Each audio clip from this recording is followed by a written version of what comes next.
Cette nuit-là, il est allé au cimetière sous la pluie. Il s'est agenouillé devant la tombe de sa mère en criant « Maman, pardonne-moi !» Pendant des années, Karim a humilié sa mère, simplement pour garder sa femme heureuse. Au début, ce n'était que de petites remarques. « Ta mère nous dérange trop. Elle veut contrôler notre mariage. Elle fait semblant d'être gentille. » Et Karim y croyait.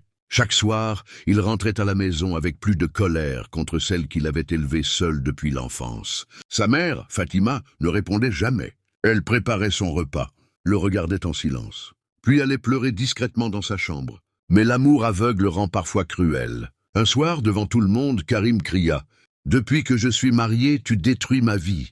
J'aurais préféré ne jamais vivre avec toi. » Ces mots ont brisé quelque chose dans le cœur de sa mère. Quelques semaines plus tard, elle tombe gravement malade. Elle appelle son fils plusieurs fois. Il ne répond jamais.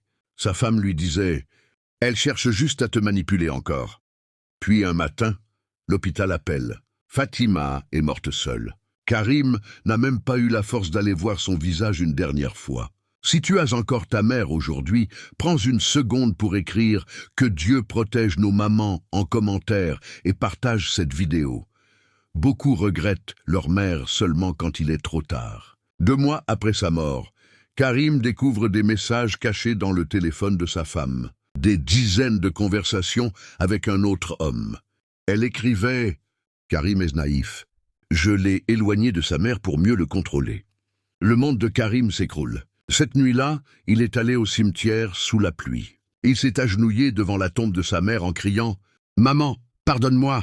Mais certaines portes ne se rouvrent jamais, parce qu'il existe une douleur plus lourde que la mort. Le regret d'avoir détruit le cœur de celle qui t'aimait le plus au monde.